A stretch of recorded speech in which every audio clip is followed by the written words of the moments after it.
Сайн байцгаана уу? Энэ удаагийн дугаараар та бүхэнд кима карри хэрхэн хийх аргыг хуваалцах болно.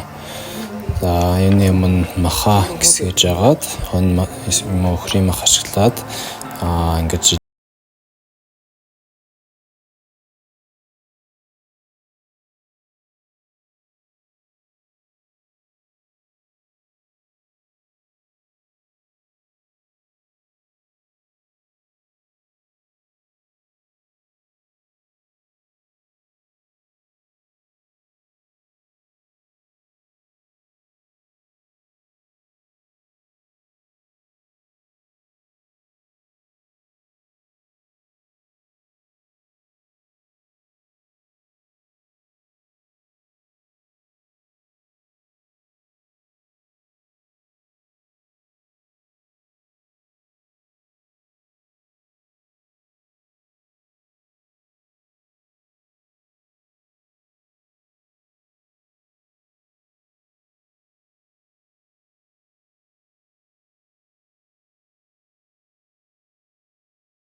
хийгээд сайтар утгаад тагийн таглаад нэг ойролцоогоор 10 минут тавьцаа буслах чинь. За 10 минут бусласны дараа балсамико 4-5 халбаг. За сой сос 2-3 халбаг.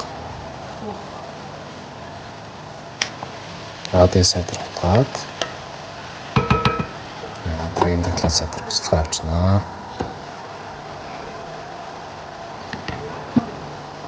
За тэгээд нэлээд сайдар буслаад эхлэхээр нь халуун ус 500 мл буюу 2 аяга хийгээд за тэгээд карри микс 2 удаа чинь. Эсвэл 1 удаа хийж агаад сүүлд нь бол шингэн байгаад гэх юм бол гурилаар нэмээд бас болох боломжтой.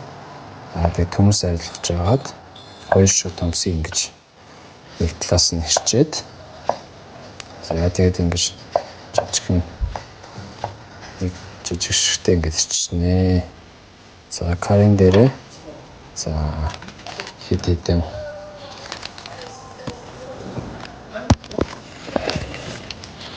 хийн. За сичон перц дажаа гэдэг стар анис 2 чим хийгээд улаан перц салган ногоо 2 чим хийгээд жоохон тийм сайхан өрнөц болгоод өгнө. Дээрээс нь дашида 3 чим. Тэгээд за сүүлд нь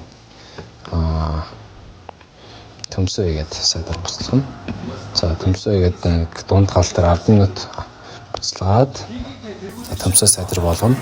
За төмс болсны дараа бол хэрцэн ноон сүмгэн хийгээд ерөнхийдөө болж байна. За тэгээд хажуугаар нь бас будаа агшаасан байгаа. За будаа агшаасан будаан дээр баг зэрэг бислэг урьж агаад дээрэс нь кима каррига тавиад за дээрэс нь дахиад бислэг өрөө тавьчихнаа. За бислэгтэй маш гоё карри болж байна. За амцаад үзье. За будаатай карри үнэхээр гоё таарсан, зөгцсөн. За тэгээд дээрэс нь төмс ногоо энэ бол маш гоё зөгцсөн байна. Та бүхэн бас туршаад үзээрэй. Анхаарлаа хандуулсан та бүхэнд баярлалаа.